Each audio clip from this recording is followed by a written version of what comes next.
Hey channel, welcome to my guys. Hey welcome channel to my guys. Hello guys. So probably आपको background से तो पता चल ही गया रहेगा कि मैं अपने गांव में हूँ और ये वीडियो भी उसी के ऊपर होने वाला है। इस वीडियो में मैं आपको अपने गांव का टूर देने वाला हूँ कि लोग इधर क्या क्या खेती करते हैं, क्या क्या लोग इधर उगाते हैं ज़्यादा, और ये ब्लॉग पूरा डिटेल में होने वाला है, तो बने रहिए मेरे साथ। चलिए शुरू करते हैं। तो चलिए शुरू करते हैं। सो मैं पहले आपको अपना घर दिखाने वाला हूँ। सो ये है मेरा घर, यहाँ पे हम लोग रहते हैं गाँव में। एंड ये दलान है जो फ्यूचर यूज़ केस के लिए बनाया है। एंड ये सामने गाय का घर है। एंड ये भी बन रहा है पार्किंग के लिए। एंड अभी प्रोबेबली काम चल ही रहा है जो कंप्लीट हो जाएगा 1-2 मंथ में। तो ये उसी के मटेरियल्स है। सो मैं आपको मेरे गांव का एक और स्पेशलिटी दिखाने वाला हूँ, पोखरी, जो कि थोड़ी देर में दिखाऊंगा।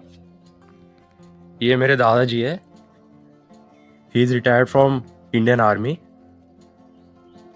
एंड ये मेरी छोटी बहन है, बड़े चाचा की लड़की। और ये बहुत सारे फूल है। इसके ऊपर डेडिकेटेड वीडियो मैं लाऊंगा क्योंकि मेरे दादी को बहुत फूल का शौक है। तो मेरी दादी फूल ये सब उगाते रहती है बहुत सारा। और यहाँ पे डिफरेंट टाइप्स के फूल है, सबको मैं एक डिटेल में वीडियो में कवर करूँगा। सो चलिए मैं आपको पहले पोखरी दिखाता हूँ। एंड ये पोखरी के जस्ट साइड में केले का भी पेड़ है, सो भी मैं थोड़ी देर में दिखाऊँगा। तो ये है पोखरी। यहाँ पे मोस्टली फ़िश फार्मिंग होती है। यहाँ पे मंथली रेवेन्यू 6 मंथ में अराउंड 20-30 के आ जाता रहेगा एक बार इसको सेल करने पे। एंड यहाँ पे एक मिर्ची का पेड़ भी है, इसको गावटी मिर्ची बोलते हैं। मुंबई में जो लंबे वाले मिर्ची रहते हैं उससे काफ़ी डिफरेंट रहते हैं। अच्छा, हमको सिखा रिया है। ये गोल में रहते हैं एंड बहुत तीखे भी रहते हैं। इसके क्यूटनेस पे मत जाइएगा, बहुत तीखे रहते हैं। एंड इसके जस्ट घर के बाजू में एक आंवला का पेड़ भी है। मैं ऊपर छत पे आके आपको ये दिखाऊंगा। अभी जैसे कि आप देख सकते हो बहुत सारे आंवला गिरे हैं, ये देखिए।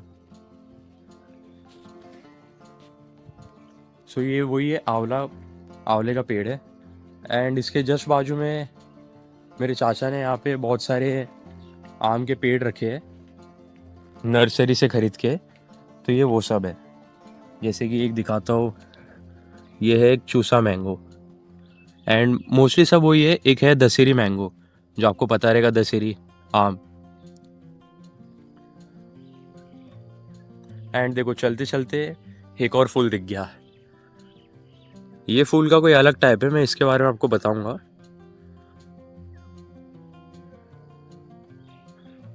एंड आगे चलते कुछ दिख जाएगा।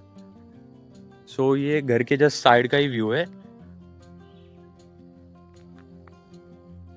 पोखरी के जस्ट बाजू का। एंड चलते चलते देखो एक और चीज दिख गया, ये है पपीता का पेड़।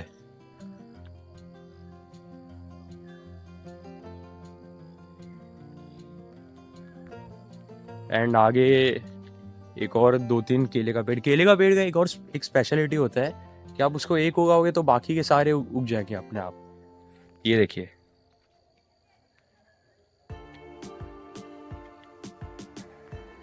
कैमरे के फोकस का इशू है थोड़ा, अरे मैं धीरे धीरे इम्प्रूवमेंट करूंगा। ये पहला ब्लॉग है तो थोड़ा इसलिए हो रहा रहेगा। बात तो सही है। हाँ, और एक चीज़ तो दिखाना भूल ही गया।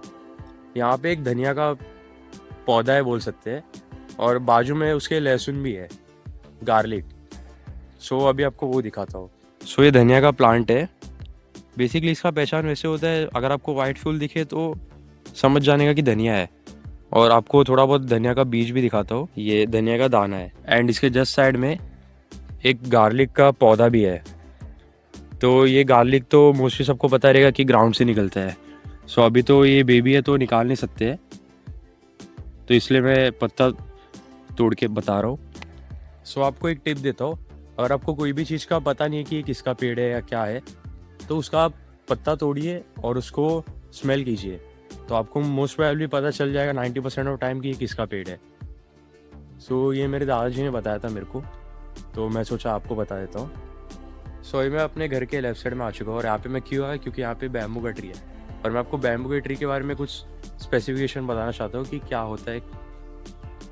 सो ये बैम्बू का ट्री है, इसको एक बार लगाते हैं तो ये मल्टीपल टाइम्स अपने आप ग्रो हो जाते हैं।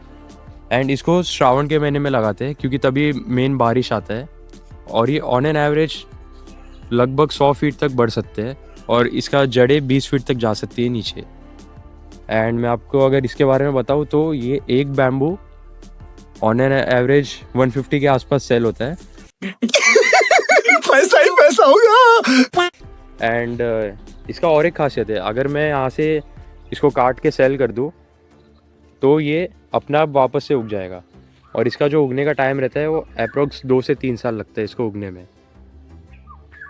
एंड इसको हम यहाँ पे हर एक काम में यूज़ करते हैं, जैसे कि अगर कोई भी जनेऊ होता है तो जनेऊ में यहाँ पे बसकट्टी होता है, तो बसकट्टी में वहाँ पे जो बांस का रहता है ना वो मड़वा बनता है, तो बेसिकली एक छत जैसा रहता है।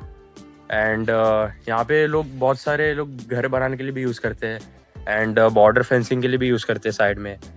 मोस्टली अभी तो लोग वायर के यूज़ करते हैं, बट पहले के ज़माने में लोग इधर बांस के बॉर्डर बनाते थे।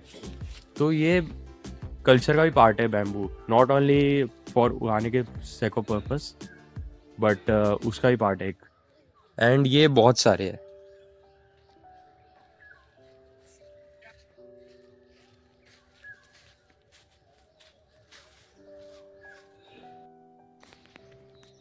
सो गाइस अभी क्या हुआ, दादाजी घर के अंदर से गाय खोल के बाहर ला रहे थे, बट वो भाग गई, तो हमारे कंटेंट का जुगाड़ हो गया। तो अब देखिए क्या होता है आगे।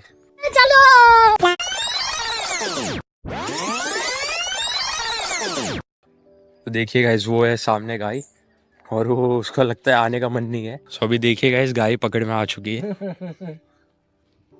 सो मिशन सक्सेसफुल, गाय अब पकड़ में आ चुकी है। सो आज के ब्लॉग के लिए इतना ही रखते हैं। एंड अभी आउटर शूट करते करते मैं आपको एक चीज़ दिखा देता हूँ। ये मेरी दादी है जो अभी फूल तोड़ रही है, ये टोकरी है, तो यहाँ पे सारा फूल कलेक्ट करके दादी भी पूजा करने जाएगी। तो आप ये देख सकते हो कि सारे साइड फूल ही है अभी, ये घर के जस्ट साइड का है व्यू। सो मैं आपको यही बताना चाहता हूँ कि गांव में आके बहुत पीसफुल लगता है। यहाँ पे एकदम शांत लाइफ है, ना किसी को किससे आगे बढ़ना है ना कुछ करना है, एकदम रहो खाओ पियो मौज करो, ऐसा वाला सीन है। तो मैं मोस्टली 1 साल के बाद आया हूँ गाँव, और ये भी इसलिए आया था क्योंकि मेरी मौसी के लड़के का जनेऊ था, वो ओकेशन के लिए मैं यहाँ पे आया था। तो सोचा कि मैं एक ब्लॉग बना लेता हूँ, क्योंकि बहुत मन कर रहा था कि अपने जो आसपास के पेड़ वेड़ है वो दिखाओ दूसरे को। सो बस इसलिए मैं ब्लॉग बनाया था। एंड इसके बहुत सारे वीडियोस अभी आएंगे गांव के, क्योंकि अभी इतने चीज़ से मन नहीं भरा, इधर कंटेंट की कुछ कमी नहीं है, तो इसलिए मैं यहाँ पे बना रहा था ये सब वीडियो। Thank you.